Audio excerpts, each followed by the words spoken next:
Hey, how's it going, Joe? Good to see you. All right, we're live. Awesome. All right, guys. I think we're gonna get started here with the caking. Okay. Does everyone have one of the handouts? If not, you can grab one right over there by the donation box if you want to take a peek at that guy. This one actually follows pretty closely the entire course of what I'll be talking about. So don't let it distract you too much at the beginning. But so I guess once again, just like the usual cake introduction, which is welcome to cake, and thanks for coming out, guys. And I'm gonna bog you really quick. Go ahead. Do you want another beer? Oh, yeah, actually that'd be great. Okay. Same thing. Yeah. So hef, drop top, blackberry. Yep. No, okay. Yours wasn't hef. No, Yours was drop drop top too. I was thinking his was hef. Sorry. So drop top. Black. Stout. Yeah. Got it. Perfect. And the overview of cake is just that we started up, having done small business in the past and really wanting to share a lot of the things that we've learned. And the emphasis very much is on kind of down and dirty, just really like practical, easy things that you can do to improve your business and to get it started as well, if you haven't done that yet. Just a little disclaimer, which is, all of this kind of goes through the filter of our own best practices and our own beliefs for what we think you should toss out there, which involves things like not taking funding as much or doing things that are, just very much in line with your own belief system as well and making a business that you're happy to work at in addition to making money. And this week we're going to be talking about copywriting, which has a lot of those kind of lines that get blurred a lot, I feel, just because the goal of copywriting is to get people to buy what you want. And the downside of that is there's a lot of shiesty copywriting that happens out there and a lot of things that aren't technically lies, but come very close to it, like as close as in the legal mind that you can get to lying without actually doing it in order to sell their goods. So today in copywriting too, actually, is just, I guess, a little brief on that, is a huge topic. There's so much to cover when it comes to copywriting. Like, people spend their entire lives studying like how words affect people and what the best things to put down are. And there's so many specific instances where you want to use it, like really brief, just little ad copy where you have like 3 words, to like long form ad copy where you have like 5 pages, to just emails that we write out, or how you list things on a website, or even just how you talk to people, even if it's not writing. A lot of the same things still kind of basically apply. So the goal today is just to give you a brief overview of copywriting, and then hopefully give you some really practical tools that you can use to go forward from there as well. It's like so we're just kind of leaving out the huge middle ground. Basically, it's like big picture and like really concise things that you can do to make your copy better. And hopefully, at least, when you come away from this, what it'll provide is a way for you to know what to look for if you want to educate yourselves more on copywriting, or you actually just, if you're like, nope, I don't really want to spend that much time on this at all, you at least have some practical things that you can put to immediate use, and that should help out as well. And so the basic structure is I want to talk a little bit about my experience with copywriting, just so you know where I'm coming from, a little bit about just like where copywriting came from in general, and then go on from there into what you're trying to accomplish, testing and copywriting, which we've talked about testing a little bit before, so I won't spend too much time on that right now. And then the bulk of this is just going to be on the anatomy of like what makes good copywriting, just what goes into the headline, what goes into the opening paragraphs, and what you should make sure to include in whatever it is that you're writing. And then I've also included some good examples of copywriting at the end, and kind of ways that you can go and just look at what other people have written to get some ideas for yourself as well. So my experience with copywriting is just kind of tangential. Like, I was always just interested in writing, and I've written a couple plays and short stories and wrote all throughout high school and college. And then once I started doing business, I got into reading really hardcore copywriting, and direct marketing ended up being kind of the most interesting thing, like especially stuff just from like the 20s through the 60s is really interesting stuff for copywriting. And then that transitions into reading more about online copywriting, which is kind of its own beast. And eventually we'll have a guest speaker come in who is one of the like biggest SEO copywriters just around in general. I would say like Heather Lloyd. I don't really know any other. I believe she was in the top 50 most influential women in SEO in the world. Yeah. So she'll be coming in talking about, what was that? And she's a local. Yeah, she's down, I feel like she's down West Lynn. West Lynn or something, yeah. Oh, cool. Yeah, and just loves floating, comes in all the time. She's actually been helping us a little bit with cake as well. Nice. Which is awesome, yeah. So she'll come in and talk all about like SEO and copywriting eventually, which is going to be great. And then there's like specific like sales things, which will tie a little bit into this down the road too. But basically, like self-educated and lots of reading things and going through a lot of copy all over the place. At one point, my friend and I, David, down in Santa Barbara, I think opened every single piece of junk mail that came to our doors, which was just like we'd actually just collect our friends' junk mail and like get it and go through it and like highlight what we thought was like working in the copy and what was ridiculous, which is really fun. Yeah, I think just in general, knowing some of these basic rules helps with things. Yeah, like I said, as simple as writing email. History of copywriting in general, pretty much like as long as we've had things to sell, we've had some kind of copywriting. Like there's crazy records of things from 550 BC in the Louvre talking about buying things, and there's like things on papyrus like from Egyptians like advertising stuff. Same for Oh yeah, no worries. Barley or just new rice. Yeah, same with like ancient like Arabian ruins have like weird commercial like almost advertisements on them for things. Yeah, That's which is really wild. And so then basically like that's kind of how it was like you wrote things down because you wanted to like shout consistently, and standing on like a street corner shouting is not actually an efficient use of your time. So you like write something in big letters and that just shouts for you.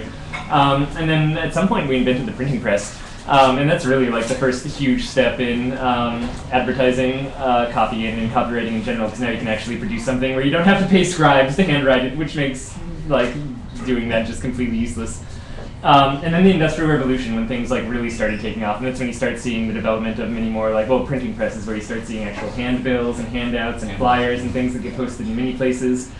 And then the Industrial Revolution turns out, and you have all of these machines that are able to crank out paper way faster. And so you just have an explosion of copywriting that led into the 1900s, where you start having all of our crazy direct marketing.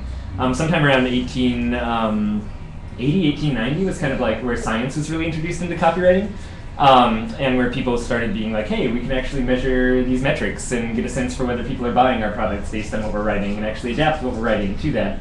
And that just carried on through all the whole like Mad Men era, 1950s insanity. Up through the next big explosion was, there's the TV and radio, giant billboards everywhere with ads, and that gets more into ads than direct copywriting. But then you have people kind of usurping that, and so you have like magazine ads that started being used for huge pictures, and then people just take out like 5 pages of magazine ads and write their own articles in there, and start doing really long form direct copywriting as well. And then as soon as the internet came along, that's like printing press like to the 10th power, because now you're not paying anything for even the paper that you're printing on to send things out to. So now it's free. It's free to send out like spam emails to people and to make ridiculous banners that lead to really long form copy pages, which is where so much of just like the detritus of the internet comes from. Is the fact that it costs like little to nothing to put things up there.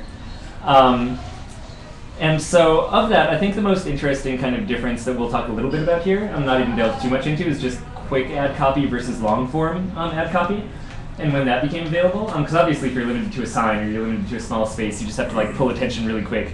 But when you get to things like writing several page long letters that you're direct mailing out to people, or writing like several page long emails, or even like an email series of like, I'm sure you've ended up on random sites that are trying to teach you something. It's like, enter your email address here to get a free, weekly update of like this 10-week course that I have. Like all that is really like a complex 10-week-long direct marketing email that you're signing up for, which will hopefully teach you things, but much more than that is like trying to get you to buy something. So there's a little bit about the history, like in 2 minutes of copywriting. I guess before we get into the specifics, let's talk about what you want to actually accomplish with the copywriting, because that's important too. It's very different than what you want to accomplish with actual writing. I guess a lot of times. You want to show people that they can trust you. With actual writing, it's like if they enjoy the story, it doesn't really care, it doesn't matter much about you personally. So yeah, you want to show them that they can trust you, and then you want to tell them to buy something.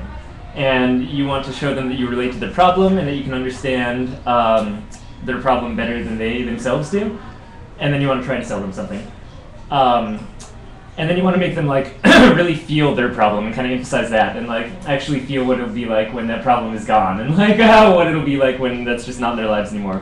And then you tell them to buy something.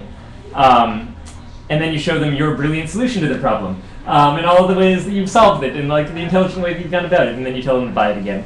And then you take care of any like remaining doubts and worries that you think they might have going over it, and like all of those things that might make them not want to buy. And after you've allayed all of those, you tell them to buy again. And that's kind of like the goal. Is there's all of these calls of action that get mixed in there, and like the main purpose of writing copy is to get someone to buy something. And the only kind of cake caveat I'd give to that is I think that people get derailed a lot of the times just by metrics that can easily come back in, and by doing too much testing and by finding out exactly what sells more of their things, even on a marginal level, and they'll adapt all of their marketing and campaign strategies to that.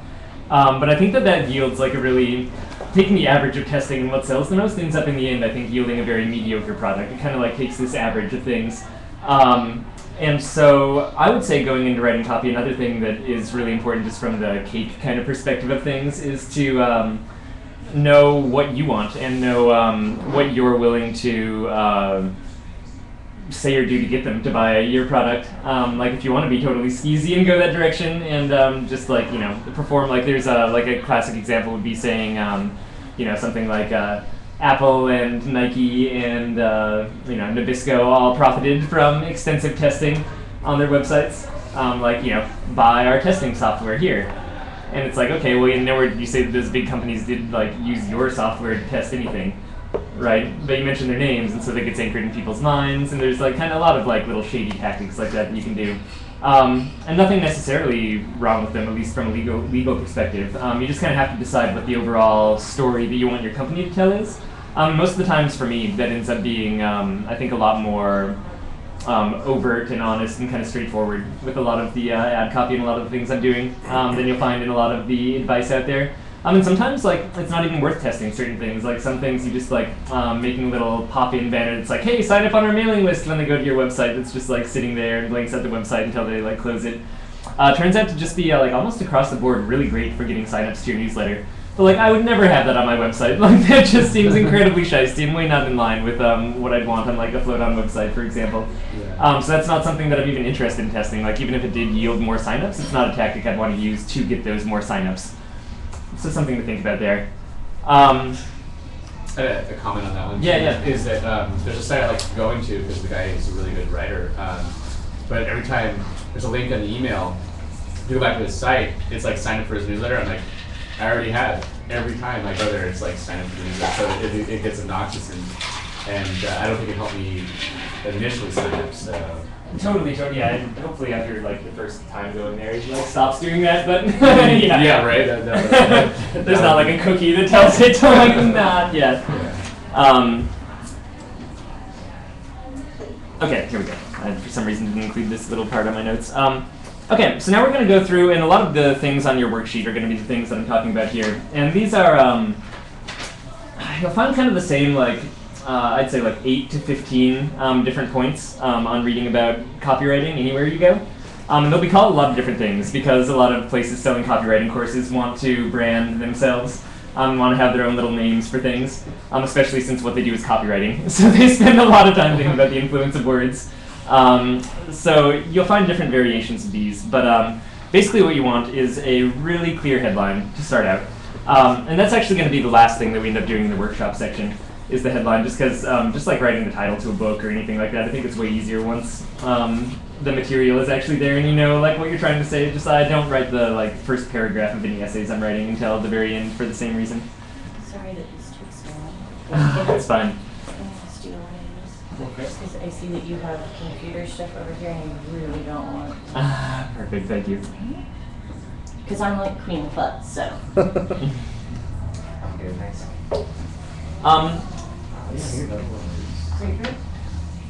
So if you just go on to Google and look up headline formulas, you'll find a lot of good, I won't say good, you'll find a lot of examples of different formulas that can go into headlines. And I was reviewing a lot of the material that I'd gone through before copywriting in putting together this one. And the best one that I found actually was one of the more recent things I'd looked at. And it was a guy named Dane Maxwell who was talking about copywriting. But he said like a really easy formula, just his like go-to if he has like 3 minutes to write a headline and doesn't want to spend more time on it, is, and this is down on the worksheet as well, the end result a customer wants, plus a specific period of time, plus addressing the customer's objections. And I did a little just like mini example. I like spent about 1 minute thinking of like what would be a good headline for this cake workshop and put it down in the last little paragraph here in the little description up there. Here's how to write unsleazy copy that multiplies your customers in under an hour. Right? I kind of like did that the reverse. So it's address the objections first, unsleazy, end result the customer wants, like multiplying your customers, and specific period of time under an hour. Right? Makes a really good just formula for a headline that actually captures attention. And if you think about it, it makes sense too, because it's showing a lot of the things that we'll be talking about through the rest of this. But you want to demonstrate value, you want to show that you know what you're talking about, you want to give them a timeline for things so that they know what they're getting themselves into. There's a lot that gets accomplished, just that really simple little 3-part recipe, I guess, for a headline. And then I printed out a little list of 10 different ones, different strategies here, which I'll just like go over very, very quickly. Yeah, there we go, good. So a direct statement one, for instance, like the best chocolate cake you ever ate. A question one, who else wants to know about how to drive massive traffic to their website? How to promote your website for maximum response. Command, this is your window of opportunity, take it. Enroll now and learn how to play the piano in just 90 days. Guarantee ones, right? Or your money back guaranteed kind of thing. The art of negotiation guarantees to make you a better negotiator. Deep discount, get 12 DVDs for just $4. Personalized headline. Finally, here's how you, Bob Delano, can become an expert in just 15 days. Yeah, here are 7 hard-hitting reasons why to visit our website this week. Short and punchy. What if ... Oh my God! Exclamation mark. Though the last one's the short and punchy is the only ones that I would really encourage you to avoid using. In my just experience and from everything that I've kind of read and looked into, it's like those kind of attention-grabbing ones might get people to, like if it's on a website, click at it, or might get you to like read the first line.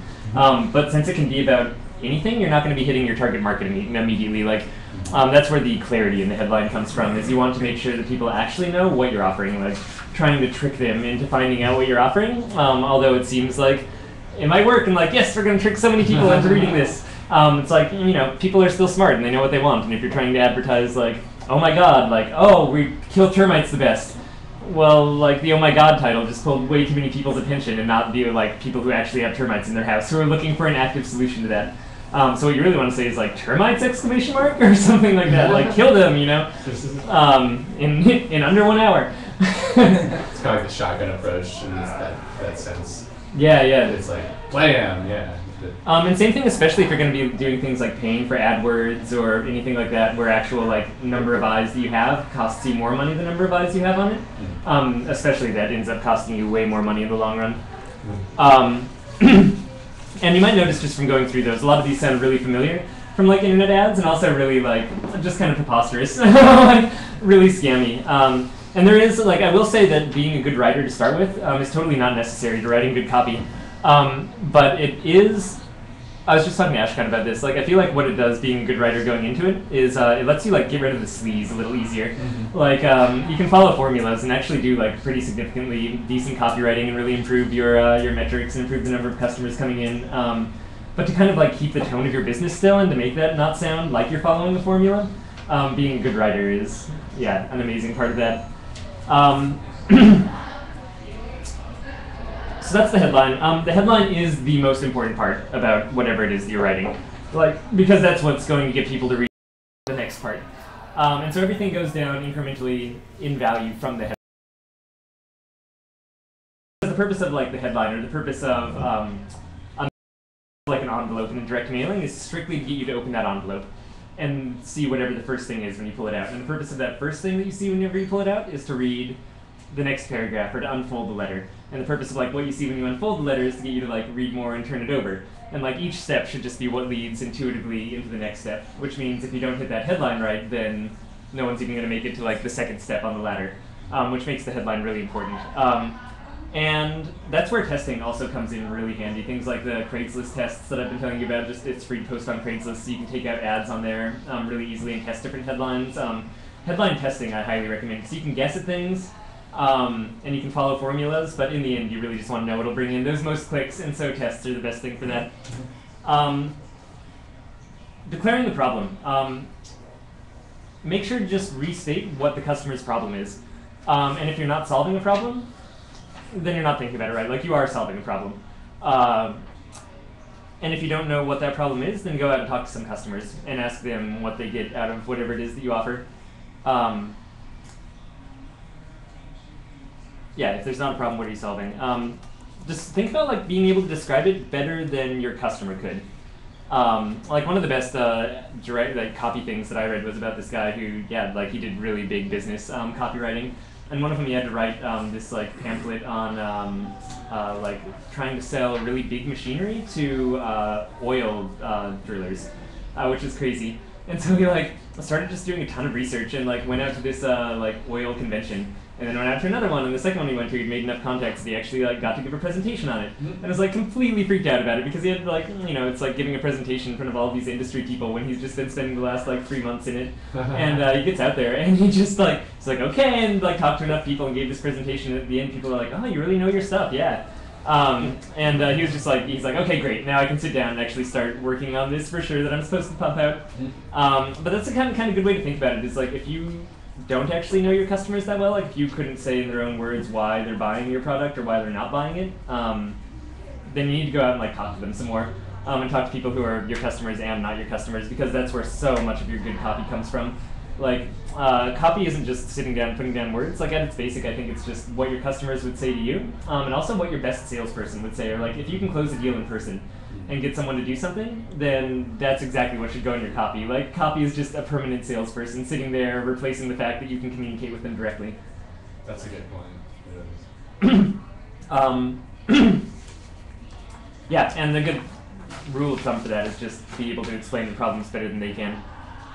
What it'll be like when the problem is gone, right? I mean, like, something like having fleas or having termites is a really good example of that. Like, imagine not having to deal with that. Like yard service, yard waste collection things, doing like installing gardens or green roofs or rainwater collection. It's like you can really easily think about what their lives are going to be. It's like, yeah, and then you like, you know, you won't have to pay your electric bill anymore. You won't have to pay your water bill. You'll have all of this fresh fruit in your backyard. You'll like imagine sitting like in your nice chair, looking up at the sun, eating tomatoes fresh off the vine, and like really painting this visceral picture for people. Establishing expertise. This is a really big one, right? Because coming across your copy, if they're relying on your copy to sell them on something, they don't know who you are. Like it's, you know, either your copy doesn't matter because they're already friends of yours or you've already talked to them in person, or your copy is like their introduction to who you are, which means they have no reason to trust you. Like anyone can write anything down, and I guess theoretically, like people can get sued for writing the wrong kinds of things, but yeah, there's no reason to trust anyone off the bat, so you have to give them that reason. Like who you are and why you're able to solve their problem. And there's different tactics you can use for this too. I mean, if you're like, in the case of my mom was starting up a tutoring business, she was a retired teacher who'd like won awards in the past, so that was really easy to toss out there. Like award-winning retired teacher gives advice on teaching, is immediate credibility. That's also where things like customer testimonials come in, which we'll talk a little bit about in its own section as well. Like social validation. But if you can make customers happy and if you can please people, then you are an expert, right? Like you're satisfying their needs and you can show that. Things like also, like I mentioned before, borrowing expertise from other people. There was another company that did a really simple product that ended up making them a lot of money, and what they did was they sent out different packages of fonts. So they sent out 3 fonts at a time, like once a month. Along with, like they just all went together, and like along with a little paragraph of like what those fonts might be used for really well, like in a design project. And they start off their direct copy for signing up with that thing with a quote from Steve Jobs just saying about how like understanding design is critical to selling, and how like understanding the basics of font is critical to design, like little Steve Jobs quote, which had nothing to do with your product. But at the same time, like just having that quote by Steve Jobs up there is like, oh, maybe I should be paying more attention to fonts. And the biggest thing that I would say for establishing expertise, it's kind of like the cake take on it, is like give them something. Like actually teach them something on the spot that will be immediately useful. Right. And like if all you have to offer is what you can teach them in 5 minutes, then like that's not a service. You know what I mean? Like just give it away for free and move on to the next product. Like if you're so worried about devaluing yourself that you can't give away like 5 minutes of information, then yeah, it's like you don't know enough to actually be selling it then. And we'll cover that a little bit more. I'm going to give out an example for the end of this talk that we can go through. Like it's going to be just a practical ad example that I actually wrote out myself a couple years ago to go through. But yeah, I would say like actually sharing information or with online. You know, it used to be like to buy something, they'd have to send in an order form, you'd ship it out to them. Now you can do freeware, like 30-day free trial of something. You can do a free version where it's like this many things up to 50 megabytes. There's a lot of options to try and get them to sign up for a backup plan, I guess, that doesn't cost any money. And that's a great way to establish expertise. Like if they can just use your product and realize for themselves that it's awesome, like that's the best expertise ever. So getting them to like actually utilize it and interact with it is kind of one of the big steps there, cake-wise, that I'd recommend. That kind of goes outside the copy field. Or you can just show them how to do things too. Like a lot of the cake blog posts give really specific advice on just like how to improve your business. Presenting your solution. So now, and by the way, all of these aren't necessarily in specific order. Like you can do the declare a problem, establishing expertise, and providing a solution like in a single sentence. There's not a right path for this, but it does kind of follow. Like if you just do follow this path, it is also kind of one of the predefined ones as well. So now that you've kind of gone through all of this stuff of say you got your headline, you got let's see. Switch this to the back. What their problem is, what their problem's going to be like, or what their life's going to be like when the problem is gone. Established expertise. Now you actually present your solution to the problem. And this is where a lot of copywriters get it wrong, right? You come in, you're just like, hey, this is what I offer. Like, come buy my product. But like we can kind of see going through this process in the first 4 steps. It's like there's a lot that goes into people even being willing to listen, to not think that your product is a total scam, or that you're not just like completely like this fumbling idiot who just happens to be releasing something. Benefits, not features. Classic advice. You'll hear that more than anything else if you go to like research sales or copywriting or anything like that. Is sell benefits, not features. How will it help them? Not what does it do, right? Like your dishwasher doesn't complete a load of dishes in 25 minutes and you know, make sure that they're totally dry and free of stains. Like your dishwasher. You know, your dishwasher goes quicker than any other dishwasher and makes sure that like, you know, you'll spend less than like 10 minutes after time doing your dishes and be able to like put them in your cupboards immediately without any spots or drying or anything like that. You know, like you need to figure out what the actual, like what they're going to use that benefit for, not what it specifically does. Like, let's think of another one off the top of my head. Like, you know, a bar doesn't serve, like doesn't have 50 kinds of beer on tap. A bar allows you the choice of, you know, 50 different kinds of brew to choose from. You know, a bar says like, hey, no matter how many of your friends you bring along, we guarantee that every one of them will be satisfied with like their beer taste. Like that's a benefit to having the 50 beers. 50 beers is just the feature itself. It's like you need to go one step further. Top 3 is a good place to stop. Don't just go into all the benefits, like all the ways it's going to change someone's life. Generally top 3, top 4 is a good place to think about it. And top 1 is really the only place that you can actually hold market share, which we kind of talked about last week as well. You can't compete on just all of these different items. Like you choose one thing that you really stand for and that's your main message. And it can be different one things for different groups of people as well. Like with floating, you know, our general thing that we stand for is like stress relief or like just get that time away from everything. But then acute ones, it's like if someone has chronic pain, then like our advertising towards the chronic pain market is like relieve your chronic pain. And then like, oh yeah, also like you get some rest time and does these other things for your body. And if it's like the like burnout crowd or people who have you know, just like working really crazy jobs and are totally stressed out and have no time in their lives, it's like Yes, get like, you know, an hour and a half vacation. Like, get a super condensed vacation so you can go back to work is like the benefit of that. And as long as you have one for each group, I mean, that's a good way to go about it. Social validation. Not only testimonials and like having people talk about themselves, but also just like even talking about your customers yourself and putting their story in your own words too. Like, what have you? So like, who are people who have used this so far? What has it done for them? And you can kind of follow the same exact path for the earlier stages of this for describing that too. It's like, what has it done for them? What did their lives look like before they had your product or used it? What do your lives look like afterwards? You know, how happy are they?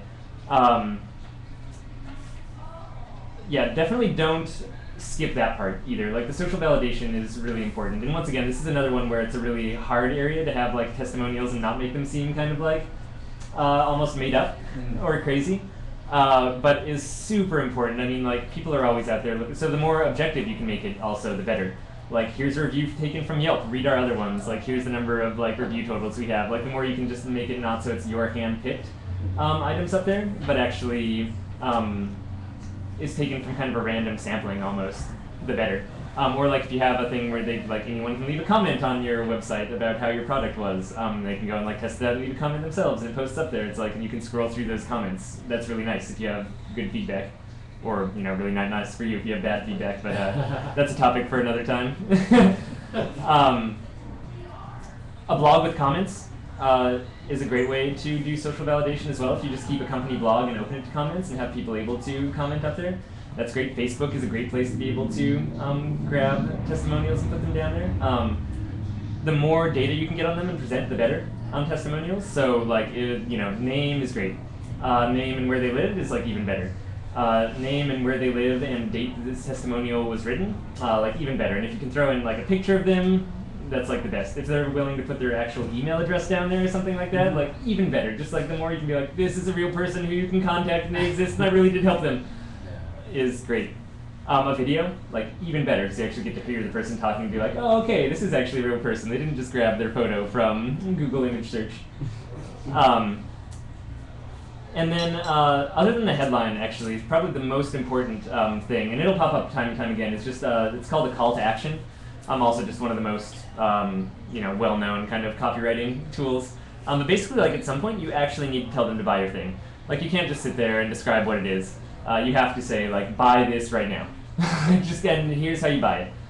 Google calls it what is it, the ridiculously big button, the great big button, the, like, big fucking button. Which is, like, on any Google page you go to, you'll see, like, some action that they want you to take, and it'll be, like, just the only obvious button to click on the entire page. And that's kind of how you should think of your call to action. It's like, oh, you have all this copywriting and things that are going down, like call to action. You should make it really obvious exactly what you want them to do. Some people will even want to buy your product and just like will get to the end of it and be like, oh, I guess like that's nice. Now I know about this thing, and just won't even like take the next step unless you tell them explicitly to do that. And if you're doing it right, then hopefully you're like kind of leading them along by the hand during this whole process. So by the time they reach the call to action, if you suddenly stop holding their hand and like they have to find their own way to buy it, like that's just preposterous. I call them, like gun to head call to action, or like burning fire call to action, or something that really like the idea that what they should do is this action right now is important, whether or not you actually say now. Just because like the number of things that I'm like, oh, I'll do that later. Right. It's like I rarely actually do those things later. Like, oh yeah, I'm gonna look into that thing. Like, yeah, I'll do some research on that when I get back home. It's like, no, you don't. The chances that you actually like, we're so busy. The chances that you do that is preposterous. So you really do need them to click it right then, which doesn't mean that you need to resort to really hokey methods like, buy this within the next 10 minutes and get half off. But it does mean that you should think about it. Once again, talking about other customers is a great thing to do right then. Present social validation again at the time of call to action. Talking about what will happen if they don't take the call to action. Like the termite example, it's like, well, termites just get worse with time. Like, you really should act now so we can come in and at least give you like a free quote. So even if you go with someone else, like, the damage doesn't get too extensive right now. Providing some kind of like motivation for like why they should take immediate action because their life is going to get worse if they don't. Just kind of reassure them too that, you're giving them an effective result and solution. Totally, yeah. yeah, can they get a benefit from doing it immediately? Once again, the anchor price is high and listing low. We talked about pricing last week, but giving some kind of example for something that is much higher priced than whatever it is that they'll be paying. Both like at the beginning of the ad copy is a good time to do that, and then when you do the call to action, a good time to reemphasize that. There was a good Apple speech that I listened to from Steve Jobs when he first released the iPad, where he does a presentation just like, it's a 2-slide presentation. And the first slide is just a big, he's talking about selling the iPad, and he says, hey, like, so, along with the iPad, we're wondering a lot about pricing. And a lot of pundits think that it'll be, under $1,000, which means $999. It has just a big $999 that pops up on the screen. Then he goes on to talk about the iPad and how they've spent all of this time, working on the functional features and how price was equally as important to them. How they've not only surpassed and met all of the technical standards that they had, but how they also did the same with their pricing. And that's when this big $499 thing slams down on the $999. It's we got it to the point where we can sell the iPad for only $499 as our starting price. Which it doesn't do all of, you can get a laptop for cheaper than that. The iPad doesn't do all the things that a computer do. Theoretically, $499 is actually a pretty high price to think about paying for something that doesn't have the functionality of even your simple laptop. But anchoring it high at the beginning and doing nothing from then on about talking about how much time and effort they put into this thing and the value and how everyone else thought that it would be priced higher. So there's an example of really well presented price anchoring that also seems very non-skeezy the way that he does it as well.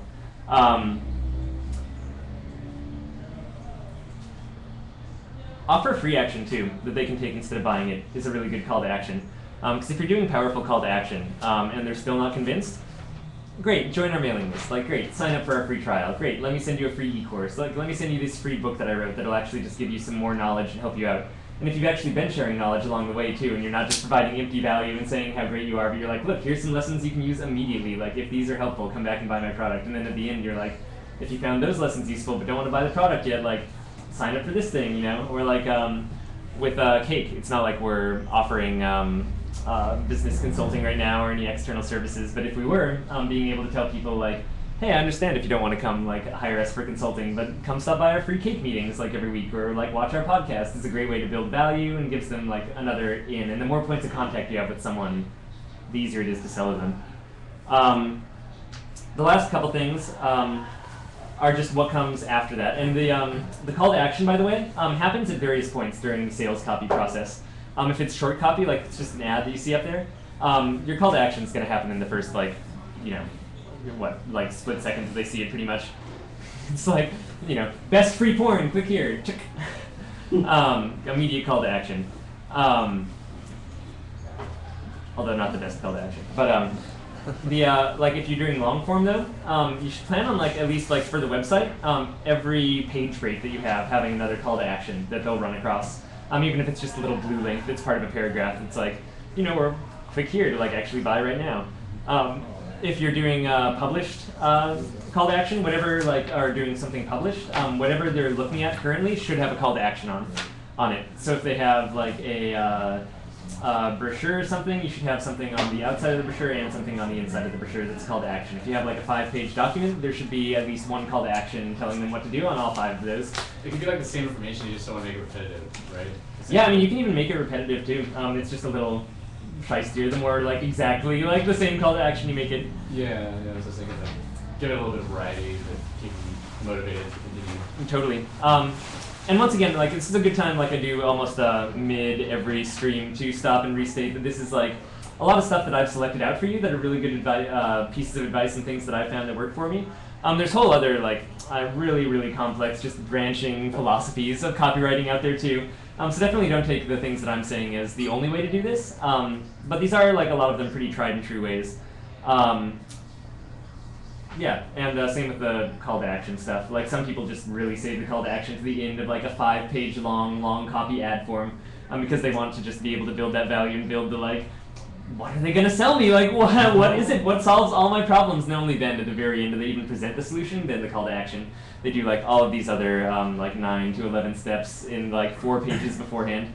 But yeah, I definitely suggest having call to actions everywhere, just because people are so distractible. You never know when they're going to set down the brochure. You never know which part of the brochure they're randomly going to see sitting on a table.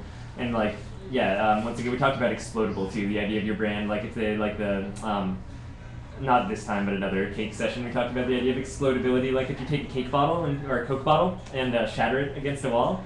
The Coke bottle was designed so that like if you found a piece of glass, you'd be able to identify it as a Coke bottle still. Was the idea of like shatterability of a brand, was the exact design specification back in the 20s for designing a bottle of Coke. That's interesting. But it's the same with like, it's the same with anything. Like if someone sees just like a little torn off corner of like your like flyer, hopefully that call to action is on there and they actually know what they can do even from that tiny bit. And if you wrote it well enough, then even from like a torn off corner of like a piece of paper that you had, maybe you can actually get a customer to take action. So something to think about with those. Yeah, and the last few things are really actually price anchoring we already talked about a little bit. The last few things are what you want to do to alleviate like buyers' doubt that they have and to address their worries. So reversing all risk, like the idea of money back guarantee is an example of this. The idea of like I will personally be your first customer. Like, like use these business tips and it'll make you $1,000 within a month, or I will be your first customer and come and pay you money like for your product. Giving concrete results that they can expect, or your money back is also a good one. Like if you follow these steps, these things will happen. If they don't, send me an email. I'll send your money back because it means that like my system is broken. Not that anything is wrong with you or like it didn't work in this one case, but it works 99% of the time. So like that loss is not important to me. Things like that. If you ever feel like you're acting skeezy, by the way, this is a little tactic that I use that I haven't read anywhere. It's just like actually justifying your skeeziness or why it sounds skeezy often helps out with it. So like in that case, saying like, you know, or your money, like buy our product, and if you don't like it, 100% money back guarantee. And then adding a little note like, it's because, you know, out of all of this, so many sales we've only had like 2 returns or something like that. You know, if you can add a little justification for why a money back guarantee doesn't even scare you, it somehow makes you seem even less shiesty, I guess. A roadmap, laying out exactly what they'll have to do. And this is a big cake one too. You won't see the roadmap listed as much in the standard kind of copywriting advice. But actually saying like once they do click that buy now button, or once they do fill out an order form, or once they do give you a call to get a consultation or whatever it is you're trying to get them to do, what will happen? Like exactly what will happen. Like if they're calling to get a consultation, it's like, great, you'll call us, we'll have a 10-minute conversation. We'll go over all the things that you think are issues. I'll tell you if I can help you, if you're worried about them, and then if I can't, I'll direct you to someone who can. If I can help you, then we'll set another time to meet, hopefully. And I'll like quote you rates on what I expect, and like actually just laying out bit by bit what they can expect going through this process. It's just like alleviates so much concern because it's like, what is going to happen once I click that button? Like, am I going to immediately be asked for credit card information? Is it going to take me to another page that just like tries to sell me on something else? There's all these worries that go into it. Like, is there some point in the process that I'm going to get to where I've just invested this time and realize it's totally useless for me? And the more you can spell that out, the better. Price anchoring, we talked about that one a little bit already. Just make sure to price high before you give your price for something. And frequently asked questions, which are almost never, by the way, actual frequently asked questions, necessarily. They're just questions that someone came up with off the top of their head. And like lots of times, frequently asked ones sneak in there because you want to address certain things that come up all the time so that you don't have to deal with them. But much more, they're concerns that the customer has that are even like unasked or unspoken. Do you have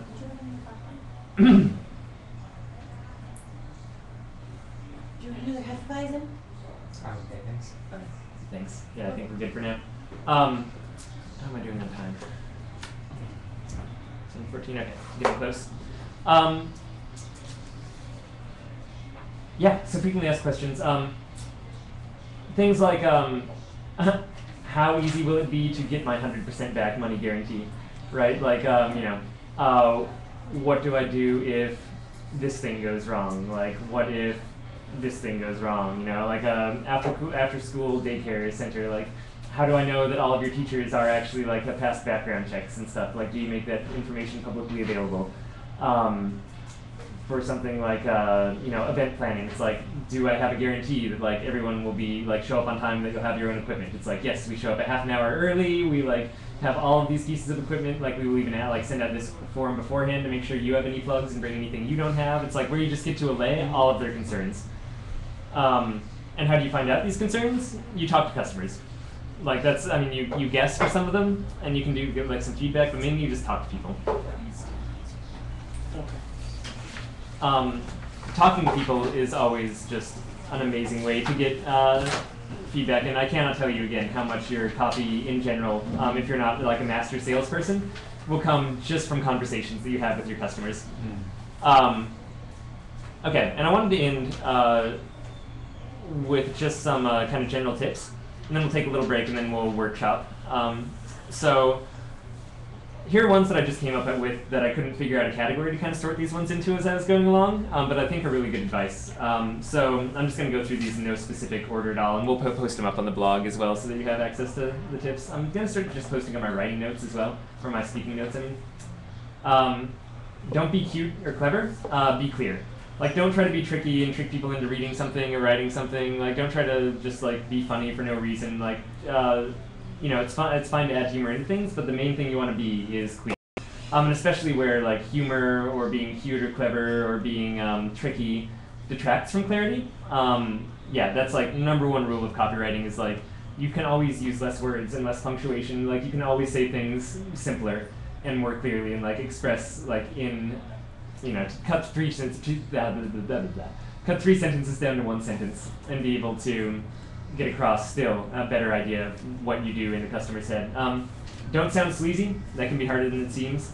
Write as if you're writing to a single person, which was nice advice I've heard a few times, but Kurt Vonnegut was the first time that I ran into that single piece of advice was the best way to write well is to write for a single person. The headline, yeah, we already talked about that one. Copywriting is also 90% research and 10% the actual writing of the copy. So that's knowing your audience, knowing your product, knowing who's not your audience, even like who will never buy your product. Yeah, like I said, you need to know your own product better than your customer does, or your own or their problems better than they do. Must talk to your customers. Copywriting is what you do with your best salesperson is there. If you're not selling something you don't believe in, or like if you ever feel shysty during the selling process or doing the copywriting process or writing about something that you're doing, just like get out of there, like change fields. Don't don't try to sell it or find a different way to say it, because like you should know, like at its core, just business is providing something you really believe in to people you think need it. And if you ever feel like you're not doing that, then like, God, just get out of there as fast as you can, because even if you make money, you'll just feel miserable. And copywriting takes a lot of time. And like everything, it just depends on how good you want it to be. And how long you plan on having it out there. I'll hand out a little ad for you guys to look over during the break, and we'll talk about it just at the very beginning of the workshop. But it took probably like about like a few days solid of just like that's all I did for like 8 hours a day was writing this ad, and then probably like 2 weeks of kind of refinement period for it. So like a decent amount of time when just like this 1-2-page ad. But that was from the beginning the only thing that we wanted to be bringing in customers from a mom's tutoring business. So it was worth spending that time on. If what you need to write is like a little email out to someone, you can still use a lot of these pieces of advice, but you're not going to be spending 2 weeks like editing down an email to make sure it's phrased exactly correctly. If you have to pay something like, you know, a few $1,000s to get a print ad in a big national magazine, you want to make damn sure that you spend a lot of time on that copy and get the most bang for your buck. If you're doing a Craigslist ad, that's where you can use a lot of these tactics and not bother refining it, because you can retest and retest and retest and see what gets the most clicks and just like let its own process refine itself. So just something to think about, like how much time you want to weigh in. And a good thing to do too is to like make yourself a timeline, because otherwise copywriting really will just like expand. It can always get better. You can always take out another word or do another comma, and like those things really do make a difference, but you really do have to weigh them against, especially during startup, the time that you have. Good examples to look at for copywriting. 2 of my favorites, again, 37 Signals and Timothy Ferriss are great to look at for copywriting. If you just go to their websites and read through them, you'll see like all of these points just hit in a completely unsleazy way. Like they really nail it. If you just type in learn copywriting into Google, you'll find all kinds of ridiculous copywriting courses out there that are just like really long form things trying to sell you like informational copywriting courses and get you to sign up for them. And that's a really fun way to both view bad and good copywriting. Like pretty much the first time you actually feel like entering your email address to look like to get more information from one of the copywriting courses, be like, oh, what did they do there? like, how did they get me to want to enter my email address? Well, these other ones didn't. It's like I just started doing that when I was going through preparing for today's workshop, and I was like, oh, this is really fun. It's like getting sold by a salesperson on like their sales company. Like you hire the one who actually ends up selling you. It's perfect. Facebook ads and Google ads are great for headline research. Same thing, like if you just look along, like from now on when you go to your Google ads and just look along the side whenever you type something in, same on Facebook, pay attention to the ones that actually catch your eye.